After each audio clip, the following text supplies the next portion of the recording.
when I started putting together these blog posts and stuff, I realized like this is fun. Like I know a lot of people would probably hate doing this, but like with the way my brain works, like it just clicks. Like I know how to do this. And as the years went by, I started making videos and started a podcast. And now ReTipster is a lot of different things to a lot of different people. And it's a community and it's been a ton of fun. Like I love doing it.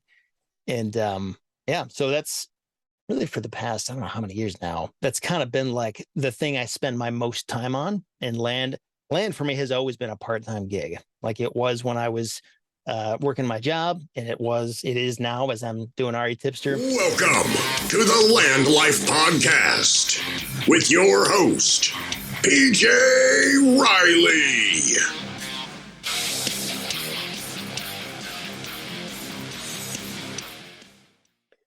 What's going on, guys? My name is PJ Reilly. This is the Land Life Podcast. For the second podcast in a row, I'm standing. You can see me moving. There's all kinds of cool things here in the background. Like I say, though, all the time, if you don't like the background, if you don't like the podcast, you think I need to change anything, just let me know. Just shoot me a message. But no matter what you do, no matter what, like, subscribe, leave a comment, and stick around to the very end because our guest today, Seth, is going to give you information on how to get hold of him. If you want to learn from Seth, I call him the Oracle of land investing. And you'll see that if you pop this guy's name up on YouTube with land investing, or really any site, Google, anything like that. This guy will give you more information than is out there anywhere on the planet. So Seth, you own ReTipster. This is a blog, YouTube channel, land investing company, Facebook group. ReTipster is literally everywhere. So Seth, how you doing? I'm doing great. It's good to be here, PJ. Thanks for having me. That's awesome. Thank you so much for coming on too. I really appreciate it. Yeah. Seth has answered about 7 years worth of questions for me since I've been in the land business for 7 years. So I definitely appreciate it. Seth, before we get started though, let's go back. Let's just do a quick background on you. Kind of let us know how you got to the point where we're at right now. You know, like what brought us to this point in your life? Yeah, you mean like with my story specifically, or like the Absolutely. industry right now? Or okay, your story personally, how Seth got to here. Yeah, sure. Yeah, so this is a common story I tell whenever I'm on podcasts like this. So for me, it started back in like 2006 was when I first got interested in real estate. And at the time, it was a hyper competitive housing market, kind of like it is today. And I had no idea how to find deals on anything. And I spent hundreds of hours scanning the MLS of all places, trying to find deals on houses and stuff like that to flip and buy as rentals. And, not surprisingly, it didn't go well. I found nothing. And I didn't understand how anybody could make sense of this and make money from real estate. But I knew there must be something. Clearly, I'm missing something because people do it. And it was about 2008 when I figured out the whole land thing and buying properties from delinquent tax lists and that whole approach. And so I got started with that, and it blew me away how well it worked. Like I just couldn't believe I could send out like these little flimsy yellow postcards and people would actually reply, and I could make super low offers and people would actually say yes. It was just like, I mean, any land investor out there who has seen it work can probably relate. I mean, it's just this amazing moment of revelation when you see what's possible. And so yeah, my first year, did about 30 deals when I was plugging away at my full-time job. Next year, I forget how many it was, but it was more than that. And did that year over year, and the deals started to get bigger and bigger, and started doing seller financing and, bumping into walls and messing things up and learning from those mistakes. And around 2012, I discovered this other blogger. He has nothing to do with real estate, but his name was Pat Flynn, and he ran smartpassiveincome.com. And I saw what he was doing with his blog, and it was like one of the biggest aha moments of my life, where like he was putting this incredible information out there. Like I would have paid for this stuff. It was really good, but it was free. And I was like, why is he doing this? Like, how is he making money from this? It doesn't even make sense. And then he was also publishing these income reports where he would talk about how much money he was making from his blog, where it seemed like nothing was for sale. And he was making tons of money. It's just like, whoa, like there's something here. And I think what I liked most about him was that he reminded me a lot of me. Like he wasn't a super, arrogant, self-confident person who had all the answers. It was very much just like, hey, I'm a normal guy and this is what I'm figuring out. And here's what's working for me and here's what's not. Here you go. And I was like, you know what? Like, I can relate to that guy. Like, I feel like I could do that for what I know about land and real estate and rental properties and stuff that I knew how to do. So I started ReTipster. And it was when I started putting together these blog posts and stuff, I realized like, this is fun. Like, I know a lot of people would probably hate doing this, but like with the way my brain works, like it just clicks. Like I know how to do this. And as the years went by, I started making videos and started a podcast. And now ReTipster is a lot of different things to a lot of different people. And it's a community and it's been a ton of fun. Like I love doing it.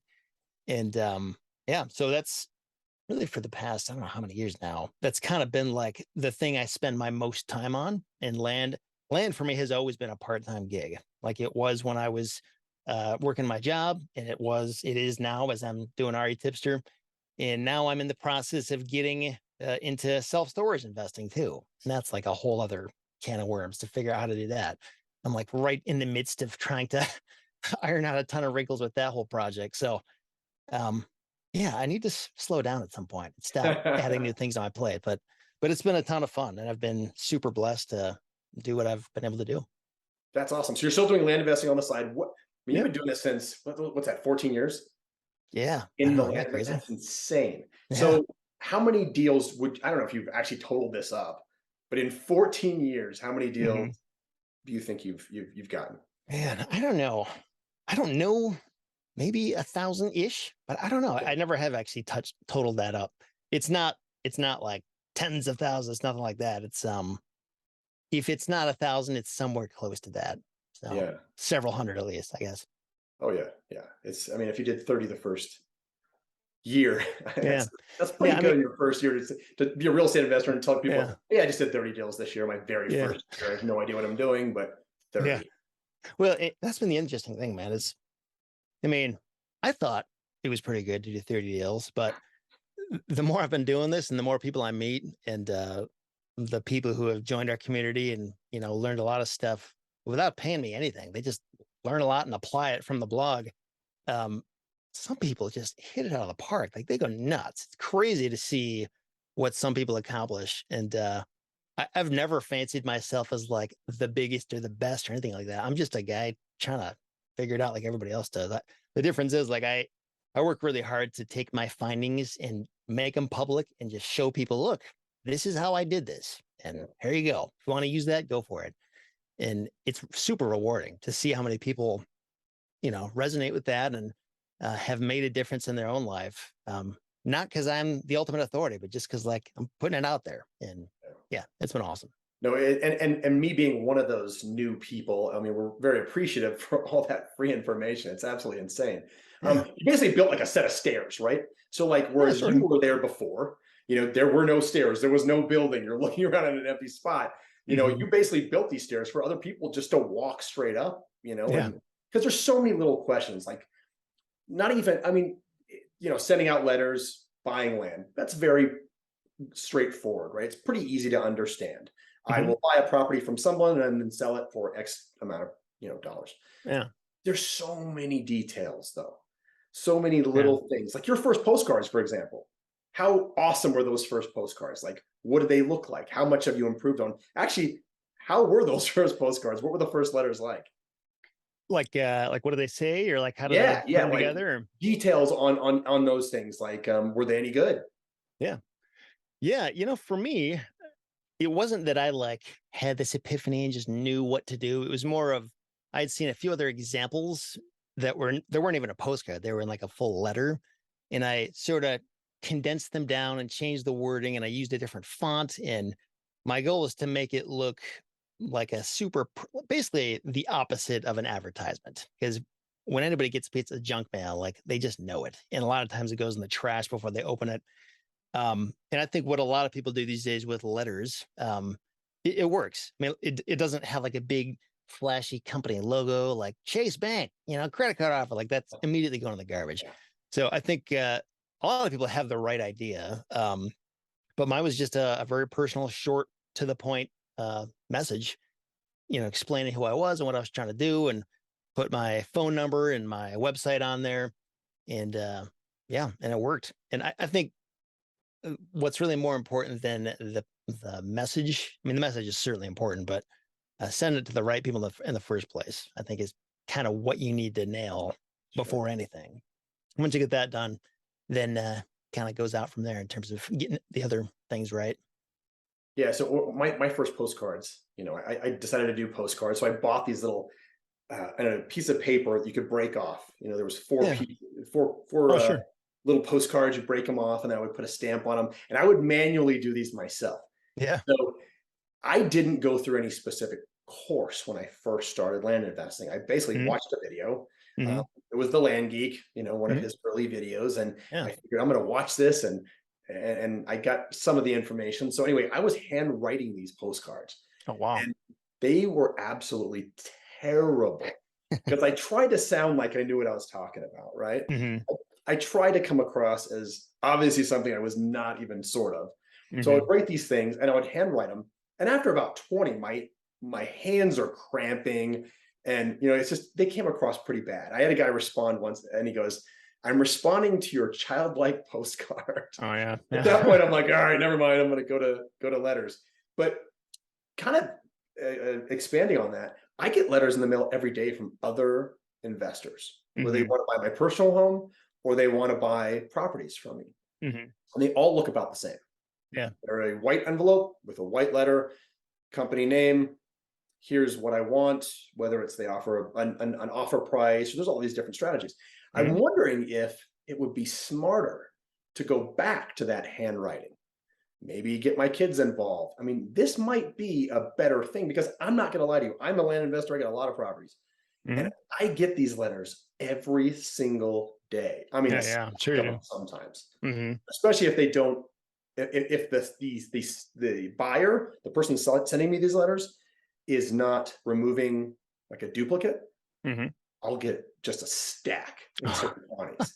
I mean, I'll be like, whoa, well, I already know what this guy wants. Like, it's the same size property, so I wonder if going back and maybe being a little more personal and being more strategic might be a better idea. What do you think about that? Yeah, it's funny, this idea of like reinventing the wheel or just like rethinking the whole process from scratch. On one hand, it's kind of hard when you have been served up a certain way to do things, because in your mind, it's like, that is the right way. And the idea of, hitting the reset button, it's just hard to do that. But I mean, for example, like what if you were to use, I don't know, a postcard that has the text printed on it vertically instead of landscape, or what if you introduce QR codes or put a picture on there? I mean, it actually wouldn't even take that much work to change it up substantially enough so that it looks very different from anything else out there. But like you say, I mean, like nobody does it. Everybody just wants to do a plug and play and they want the easy button, which I get. I mean, there's lots of work to be done. We all want easy buttons, but I mean, if you're finding that your direct mail is not working, or if it's not returning the results that it always has, which I think a lot of us can, relate to at this point, then yeah, I mean, start thinking outside the box. Yeah. And there's millions of different ways to do it. It's just about being creative and thinking through it. Yeah, I'm gonna go tell my kids they got work to do. Yeah, there you go. In high school, they better have. I don't. Kids probably don't even have good handwriting anymore. They just type everything. So there's no spell check on this. Don't mess it up, kids. Yeah, my kids don't, but they're 5 and 8, so they kind of have an excuse. But yeah, they definitely have a better excuse than my 15, 17, and 22-year-olds. Yeah, they definitely have a better excuse. All right, so kind of expanding on that, the state of land investing now versus where it's at, where it was at when you started. And I mean, when you started, nobody was doing land investing.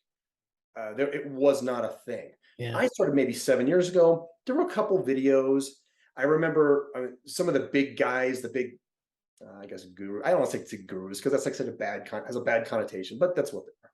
The big guys in land maybe had one video. It was their first one. It was terrible, right? Yeah. So when I first started, that we didn't have a lot of information out there. But since you started, to about 7 years ago to now, how has it changed? Have you seen the change in land? Man, it's changed quite a bit. I feel like a lot of that change has happened in the past few years here. Yeah. Um, yeah, I know we were talking a little bit before we hit record. I feel like it's been a very consistent thing with very predictable results. And like you could just do the same thing and it would just work. And that kind of started to shift around that 2020 period. I feel like a lot of people saw it getting a lot more competitive, or they'd have to offer a lot more to get anything accepted.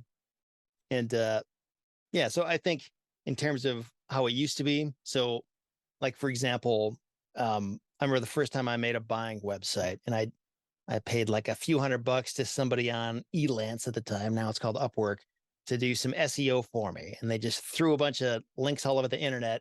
They were not high quality links. They did not work hard at it, but they were just trying to target a few keywords so that I would get ranked. And I was like #1 in like a month.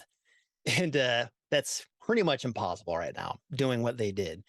And part of that's because there's more people trying to do it. Part of it's because Google has matured a lot and changed the algorithm in terms of how stuff gets ranked.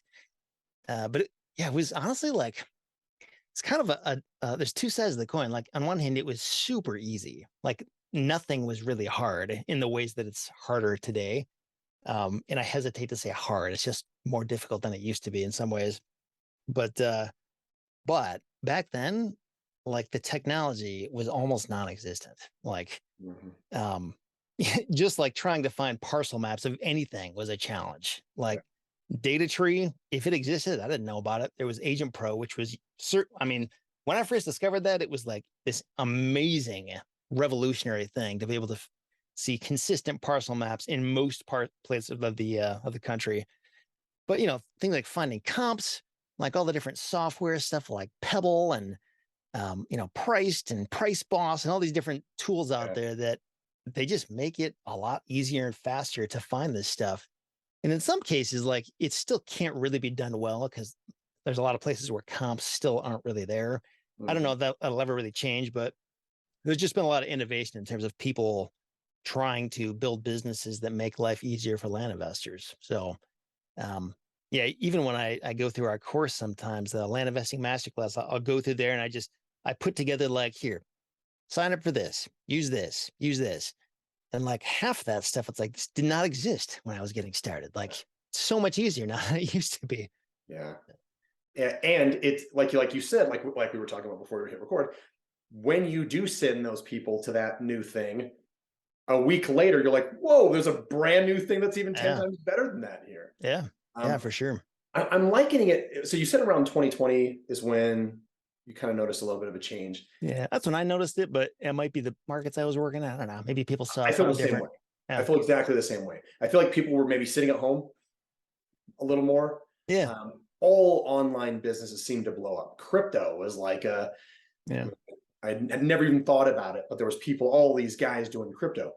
Yeah. So what I like to, I think of it as kind of gumming up the works, I guess. I get all these, you get a lot of letters from people, from other, maybe people that want to start the business. But I'm also getting letters from people wanting to buy my car, my house, my, everything as well. And a lot of times I never hear from them again. A lot of times they drop off. Right. So I think maybe it was a spike. It was like a lot of excitement, hype, just like crypto, just like really every business, you get a lot of hype and then it drops down again. They fade away. And those people that are consistent with it will do great. I mean, I've never had so many accepted offers as I have over the past 2 months. And prior to that, it was really falling off. But I feel like maybe as an investor, as an actual investor doing the business regularly, it's starting to surge back up again. You like you said, there's all this software, all these things. So your new guys, like, I don't have to do anything, like anything. And you're going to do this business for me. And I just got to give you all the money I got from my job. Yeah, I'll do that. When they realize it's not as easy though, they've paid for all this software. They've paid for all these companies to manage their business. They haven't got any accepted deals and they're out the door onto the next thing, whatever it may be. This is just maybe my thoughts, my, crazy brain thinking, but it almost seemed like that was happening. And now that we're kind of going back into the world, there's not as many land investors. Maybe they're kind of falling out now. Yeah. I'm getting a ton of accepted deals where I wasn't just a few months ago. Yeah. Have your offer prices gone up or down? Or are they kind of consistent where they were before? Up. Up. They Okay. had to go up. And that's another thing too. So imagine you're Mr. Landowner. You know, when your wife bought this property 30 years ago, we were going to put your beautiful home on this property. It never worked out. You're consistently getting these offer letters from guys like you and me. And they start out, let's just make up a number, $1,000, $1,000. No, we're never going to sell. Then for about 6 months, 8 months, it's $2,000. Like, whoa, they get in their head now. It's $2,000. You can't go back to $1,000. So now it's 2,000. And so that's where I'm at this point. I'm offering the 2,000s, but there's nobody else offering those prices. So they're not getting as many offers as they were getting previously. So yeah, I definitely bumped up prices. That's just with anything though. You know, if you get, I guess, if you fall in love with these prices for certain areas, you're going to go out of business. Yeah. That's just the way the world works. At least over the past couple of years, for sure. Yeah. What's that? Yeah. At least over the past couple of years, for sure. It's shot up so quick. I think from like, I don't know, 2009 when I started to like 2018, 2019, like it was kind of just a slow creeping up and up and up and up over time, but it just kind of went nuts over the past couple of years. And hopefully that's starting to come down a little bit. But I do remember like when I was getting started and, you know, obviously certain things were a lot harder. I I didn't enjoy the struggle, but there was always a part of me that kind of rejoiced when I saw something that was difficult because I knew like there's a whole lot of people who will not put up with what I'm putting up with right now to do this. So like that's kind of weed out a lot of people. And yeah, I think it still takes plenty of work. There's just certain things that new little added conveniences are there if you're willing to pay. Yeah, you better be willing to pay. Yeah. So you're coaching new students, right?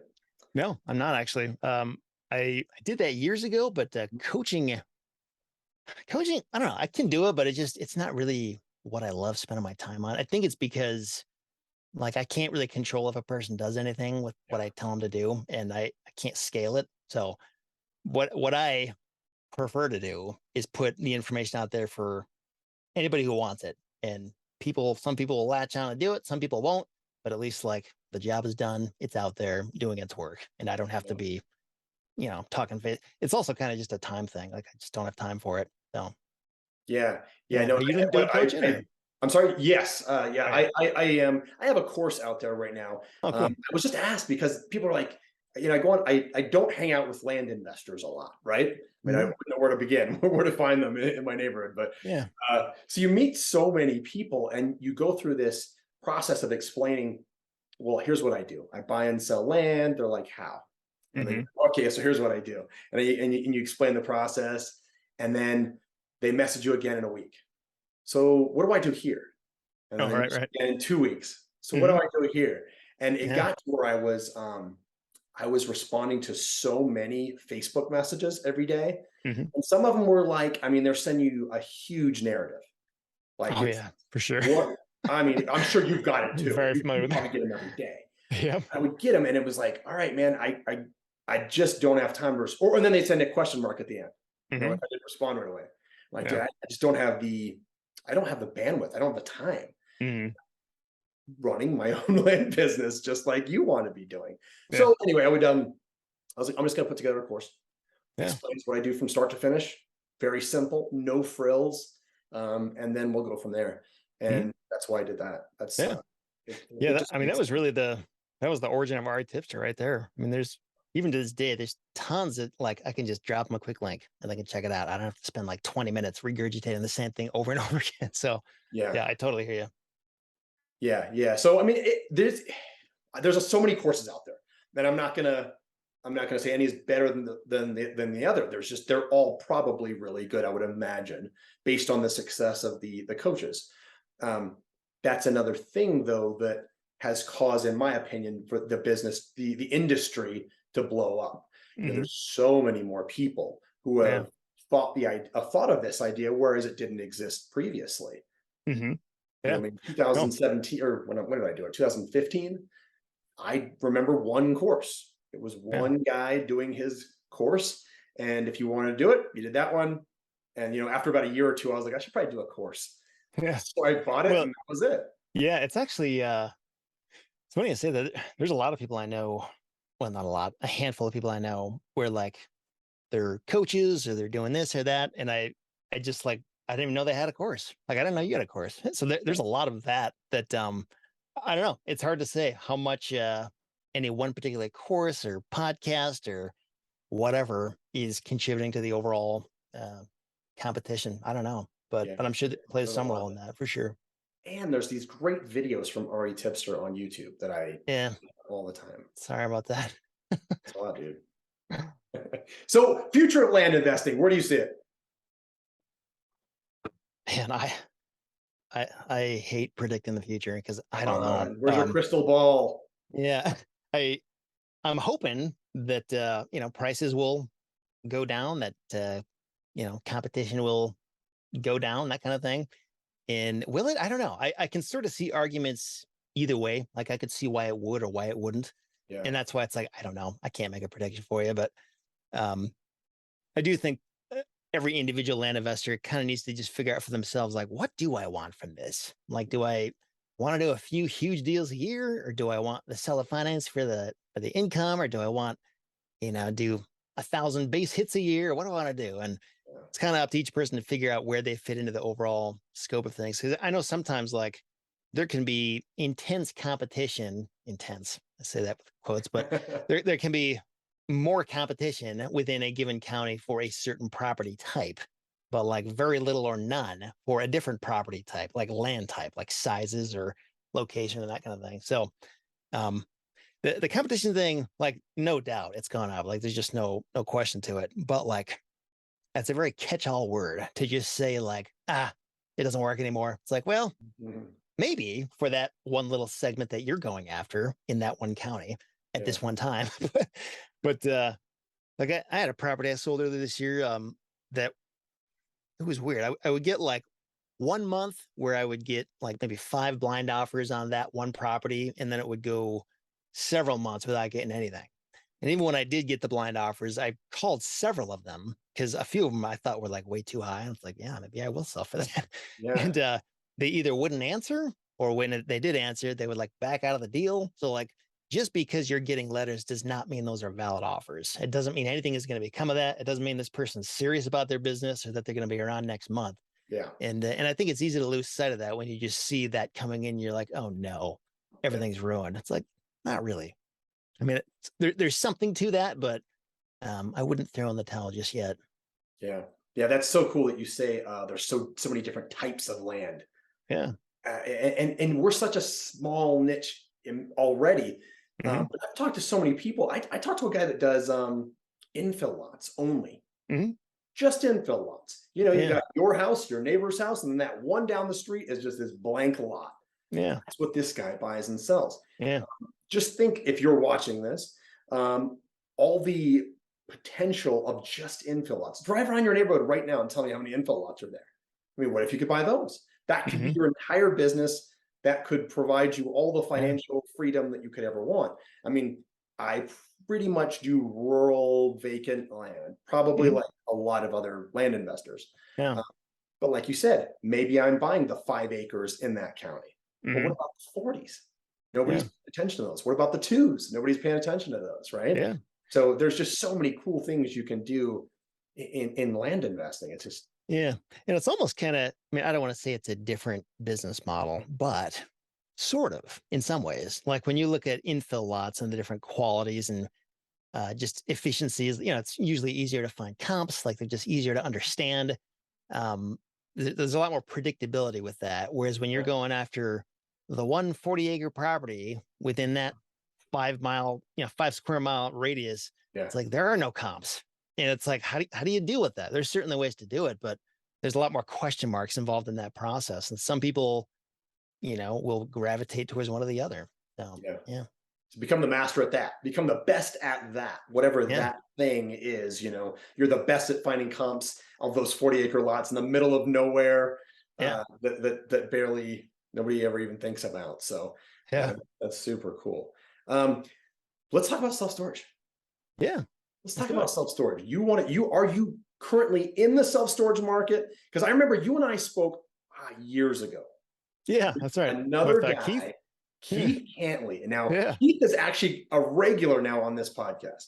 Oh, cool. We're having a regular weekly kind of back and forth banter. But so Keith is like a super successful self-storage investor. Yeah. He'll never He's tell got you a long that. ways. He really is. So you're moving into self-storage. What part of that journey are you in right now? Yeah. So probably about 3 years ago now, I decided like, I got to figure this out. Like this is an itch I need to scratch. Even if I end up not doing it, I need to get to the bottom of this and see if this is something I can do. So I started, I took a couple courses and I did a direct mail campaign to everybody within a 1 hour radius of where I live to try to find a storage facility to buy, an existing one. And the only people that responded either wanted twice as much as what their property was worth, or they wanted to know if I knew of anything they could buy. So it was a huge smack in the face compared to what I was used to with land investing. Just you have to just take all of your land knowledge and just flush it. It does not apply to self-storage. It's a totally different thing. Well, maybe not all of it, but 95% of it. And so because I couldn't find any deals on existing facilities, which I think is definitely an easier way to go if you can, I decided, maybe I should just build one. And normally I would never do that, but the numbers just seemed to make sense. So hired a consultant and we put together a plan and spent probably the past year just trying to plan the thing. And we just recently broke ground. They're excavating like right now as we speak. And I'm told it's going to be done in December, but I'll believe it when I see it. But if not December, maybe early in 2023.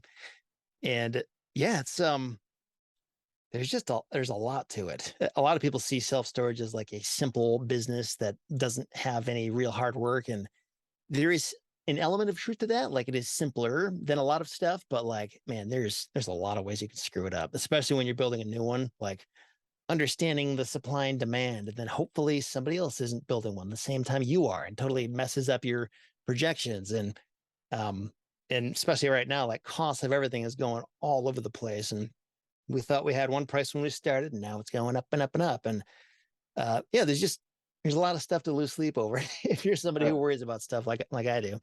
So I'm really looking forward to this being done and stabilized, so I can just kind of chill for a little bit. Sure. If that day ever comes. So are you still in Michigan? Yep. Okay, so the property's in Michigan, correct? Yep. So you still have to contend with weather, right? Weather. Now, what about contractors? I've noticed in my personal business and life, contractors have been really difficult to be consistent. I mean, I'll call, hey, I need a floor done in this place, and it will be, yeah, sure, we'll be there. Yeah. Day comes around, they're not there. Yeah. Like, oh, sorry, everyone has got COVID. Everyone's got COVID. Oh, all right. Well, let's reschedule next Monday.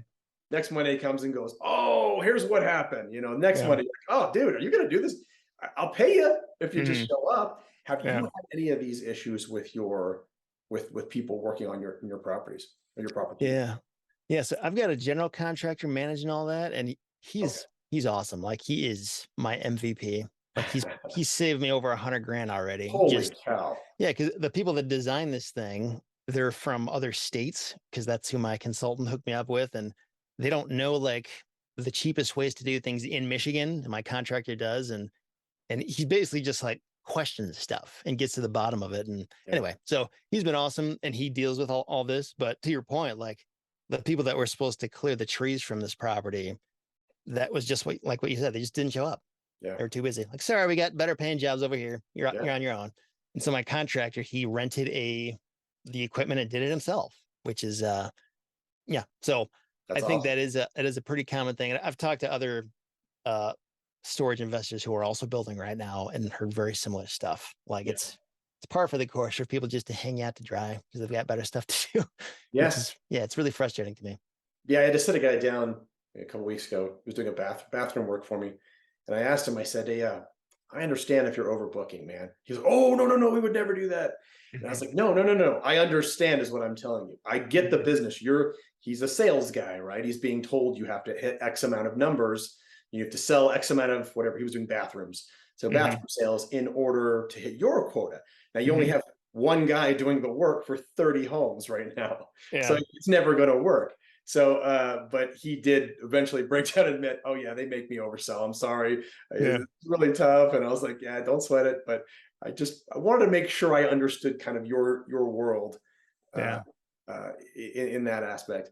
Yeah. So your facility, how many units? What are we looking at? Like, what did you build? Yeah. Yep. So it's going to be 170 like garage type units and then 95 parking spaces. And so 27,600 ish square feet.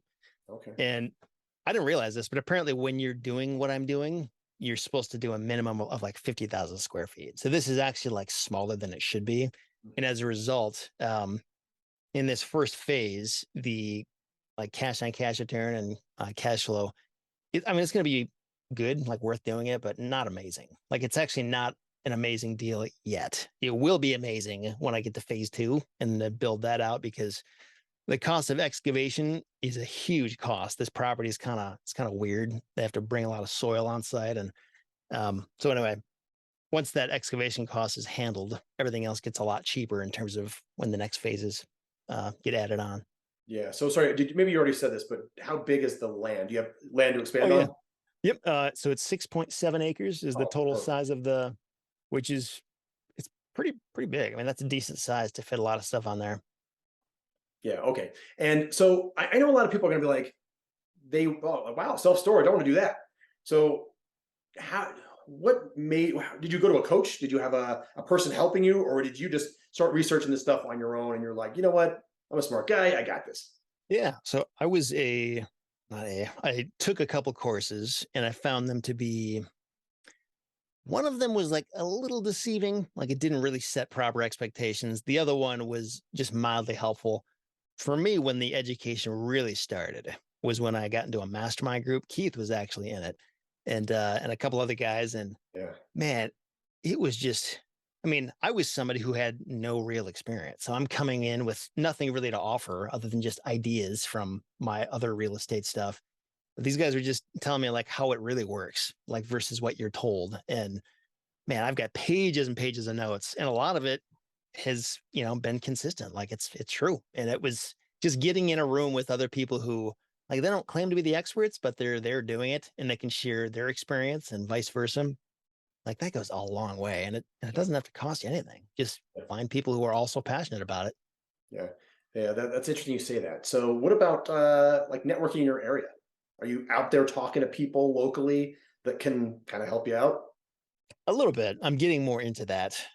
For my land business, I've never really had to do much of that, but with self storage, it is a much more relevant thing to know and just have relationships with these local people. So, Yeah. yeah, I wouldn't say I've done a ton of it, but I'm getting more into that for sure. Yeah, I think going out and meeting people, it's like people get afraid of doing that, right? Mhm. Like they're very Yeah. nervous about going out and meeting other people in your industry. I mean, I go to real estate networking groups here in the Denver area. There's quite Mhm. a few of them. There's good ones and there's not good ones, right? Yeah. We've all kind of been through that probably. You go to the bad ones and it's just everyone handing out business cards. Yeah. I'm a millionaire realtor. I can help you out. Yeah. But some of them, I mean, you're going to meet real people, and in a brick and mortar business like yours, and if you're interested in moving into self storage or any other brick and mortar, it's a good idea to go out and meet these people. I mean, just talking to people that are like, this part of the county, this part of the city, you can do this, this, and this, and then you're like, Mhm. wait, I didn't even know that, Yeah. but you did it just by showing up to this event and talking to someone. Yeah. For sure. And a lot of people in real estate, especially the good ones, Mhm. the ones that are really excelling, kind of like Seth's videos, they're willing to give out this stuff for free. Mhm. You Yeah. don't need to go and sit down and pay thousands of bucks to meet with these guys. A lot of times you can just go to these places and you walk in the room and maybe it's an old bar and everyone's just talking and hanging out, and you introduce yourself. You're very normal and, hey, this is me. I'm no idea what I'm doing. I'm here to learn. Uh, Yeah. and a lot of these guys are really willing to help you, whereas you might think they wouldn't be because you're too low for them. I guess you're not on their level. Mhm. Yeah. Yeah. I know. There's a lot of that out there for sure. I think Mhm. for me, what I've struggled with a little bit, I mean, it's a little bit different than what you're talking about, but this is really hit me a lot in this storage experience so far is that I feel like it's really hard to get just the clear and total truth from people in life. Like you can get 80% of the truth, but like what it comes down to is there's something that they stand to benefit from if they make you believe a certain way, or maybe they'll omit certain details that ought to be mentioned, but they just don't. So like it's not that they're lying, they're just not telling you the whole story. And it's I don't know, I can't stand that. Like I basically, and I know this, for example, like trying to figure out what storage software to use for the storage facility, like how to manage the units and collect rent. Probably talked to like 7 different companies, wasted tons of time, and like none of them, I feel, gave me the real full story. Like they told me like stuff that'll make me want to buy their thing, but I'm not actually hearing the truth. I can't get the truth unless I go talk to their competitor or somebody who's actually using them. It's just so hard to get truth in this life, which really bugs me. Well, yeah, it's funny you say that because we were talking about website development earlier too, Yeah. and getting that information. I have had to ask so many people, like, okay, you use the website. Yes, it's great. It's awesome. It's amazing. It does that all these. Does it do this, this, and this? Well, maybe. So then I go to the next guy. Exact same website, exact same information. Okay, I ask the same questions. No, it does not at all. It doesn't do what you want at all. Like, well, this guy said yes. This guy's saying no. So you actually have to go in and there's no substitute for experience, I guess. So you got to try these things out for yourself. Yeah, it's almost like you need a good friend who is using what you're thinking about using, and like they have nothing to sell you. They just want what's best for you, and they can tell you the truth. And a lot of times you might not have those friends who can tell you that stuff. You can only figure it out by making a mistake, fortunately. So yeah, exactly. Or go to those real estate meetup groups. Go online and find people that are just doing the business. Anytime you start meeting people that are selling something, or maybe they're vouching for their buddy that's selling something, you're always going to be slightly skewed a little bit. But if you go to the guys that are just like, oh yeah, I use this, it's pretty good, it does this, this, and this, and people in the industry themselves, they can tell you kind of where to, juke and jive. Well. Yeah, for sure. Yeah. All right, Seth, anything we're forgetting? Anything we've missed today? I mean, you're the oracle of land investing. It's very kind of you. I'm not though. I'm just a guy. I'm still learning stuff every day too. But yeah, so there's probably tons of stuff we could talk about, honestly. But in terms of our time, I think that's all that's worth mentioning at this point. Yeah. We'll have to do it again though, because this was fun, man. You're a fun guy to talk to. Thank you very much. Yeah, there's so many things like we said though that didn't exist in 2008 and didn't exist in 2015 when I started, and won't exist over the next year or 6 months. Maybe there'll be something super huge and new and something cool we can talk about. So Steph, how can people get hold of you? So I mean, just ReTipster.com is kind of like the home base where everything happens. But if you're on YouTube or Facebook or Instagram or whatever, just type in ReTipster and you'll find where we are in those places. So feel free to follow along and everywhere. Try to be. Seth is absolutely everywhere. I mean, there's videos from years and years and years ago that I learned how to buy. I learned how to find real estate deals from Seth. So I found that's awesome. Agent Pro 24/7. We talked about this before. Yeah, was a data source that Seth would hook you up with back in the day for some discount. Doesn't exist anymore, so I'm sorry it doesn't exist. Sorry, but I mean, I had that for almost the entirety of my land investing career. Amazing data for a super low price. So check his stuff out. There's all kinds of good information. Guys, here's the big question. Seth, here's the big question for you. We are, where am I at here? LandLife. There we go. LandLife. I buy and sell vacant land all over the country, kind of like you do. But Seth, if you could buy something for yourself anywhere in the world, vacant land, where would it be and why? Yeah, that's a great question. Yeah, I was thinking about this a little bit, and honestly, a clear answer wasn't immediately coming to mind. I don't know why. Maybe I just didn't think about it long enough, but I kind of like a knee-jerk response would be like somewhere on an island or something like that. But being in Michigan, so we've got a lot of shoreline on the west side of Michigan, on Lake Michigan. It's basically like the ocean view, but it's not salt water. It's like fresh water. And it is beautiful for about 6 months of the year. So I might pick something up somewhere over there. Yeah. You might be able to actually do that like soon too. Probably could actually, but yeah, haven't looked into it in reality. I guess I'm dreaming about it. Michigan shoreline it is. I think you're the first person to say Michigan shoreline. Yeah. A lot of islands. Yeah, a Yeah. lot of islands, a lot of Florida, a lot of Hawaii type stuff. Hawaii would be pretty sweet too. You know what? Nobody knows about that Michigan waterfront.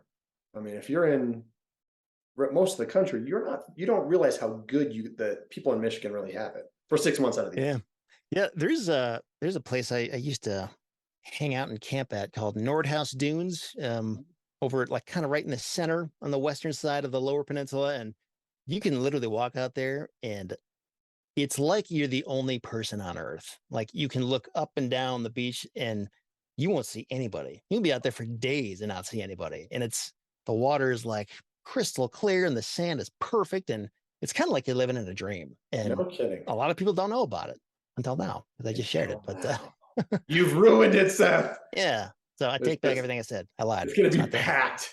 Next summer is going to be packed. It's going to find somewhere else now. There's not that many people listen to this podcast, dude, so you're going to be fine. I'm going to see both of you there next summer. Yeah. I'm like, hey, Seth, what's going on, man? Right on, Seth. I really appreciate it. Thank you so much for giving us your time and yeah, you bet. all kinds of cool stuff. And thank you for teaching us all kinds of cool stuff all over the years. And yeah, man, it's good to talk to you again. Cool. All right, guys. Till next time, I'll see you on LandLife. All right.